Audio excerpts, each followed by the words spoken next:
Paris, the City of Lights, a global beacon of romance, high fashion, and breathtaking architecture.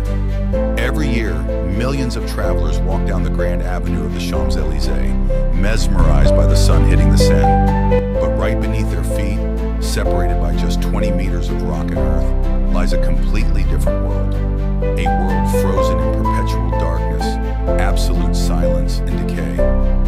Welcome to the Paris Catacombs, the legendary Empire of the Dead. This is the largest underground burial site on the planet.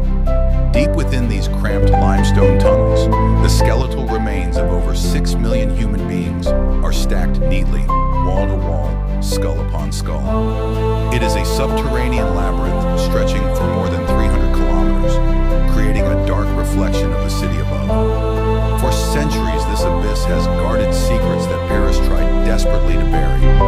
To understand why this nightmare was built, we must travel back in time to an era when the city was literally drowning in its own dead. By the late 18th century, Paris was facing a horrific, apocalyptic crisis. It wasn't a war or a foreign invasion, but an invisible threat coming from inside the ground. The city's holy cemeteries had completely run out of space. For nearly 1,000 years, generations of Parisians had been buried in the same small urban plots. The worst of them all was the infamous Holy Innocents Cemetery, Les Saints Innocents. It was mass overcrowding on a terrifying scale.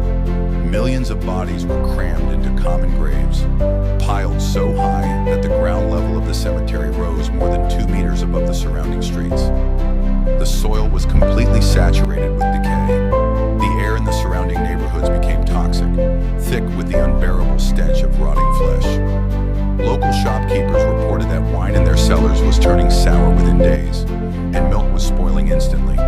Public health was at a breaking point. Historians note that the air became so poisonous that people living near the cemetery walls began. The breaking point arrived in the late spring of 1780. Following weeks of heavy, relentless rain, the saturated earth could no longer hold the immense pressure. In a horrifying twist of fate, a massive basement wall of a house directly bordering the Holy Innocents Cemetery suddenly buckled and collapsed. But it didn't collapse from structural weakness. It was pushed down by a landslide of human remains. Rotting corpses, skeletons, and contaminated soil spilled directly into the basement of living citizens. The horror could no longer be ignored. King Louis XVI issued a royal decree. All inner-city cemeteries were to be permanently closed, and the human remains had to be evacuated. But where do you move millions of bodies without causing a citywide panic? The answer lay even deeper underground. For centuries, miners had dug out limestone from ancient quarries beneath Paris to build the city's grandest palaces. Paris was, in essence, hollow, a massive network. In 1786, the former Tombe Issoire quarries were officially consecrated as the municipal ossuary. The relocation was a monumental, terrifying engineering task that took nearly 2 years to complete. To avoid mass hysteria and riots among the highly religious public, the entire operation was conducted in absolute secrecy, under the cover of total darkness. Every single night after the city fell asleep, a grim procession began.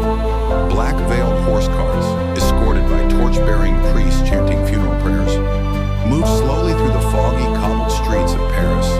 They carried thousands of bones dug up from the old cemeteries. Workers lowered the remains down into the deep, dark quarry shafts using heavy ropes and wooden pulleys. Millions of skeletons were dumped into the cold abyss below, completely unorganized, thrown into massive, chaotic piles in the dark. The catacombs we see today were shaped years later by a man named Louis-Étienne Éricard de Thury. He looked at the chaotic piles of bones and decided to turn the chaotic mass into a solemn, poetic monument. Under his direction, workers carefully arranged the human remains into symmetrical, hauntingly beautiful structures. Long walls were built using tightly packed tibias and femurs, beautifully lined with rows of grimacing skulls. Altars, crosses, and monuments were entirely crafted out of skeletal remains, turning a mass grave into a gallery of macabre art. At the entrance of the ossuary, he placed a chilling inscription carved into stone. It reads, "Arrête, c'est ici l'empire de la mort." Stop, this is the empire of death. Today, only a small fraction, less than 2 kilometers of this massive maze, is safely open to the public. The remaining hundreds of kilometers are a forbidden, pitch-black zone, a terrifying labyrinth where it is incredibly easy to lose your way and your mind. Some explorers who entered illegally reported hearing strange noises, as if the limestone walls were still whispering the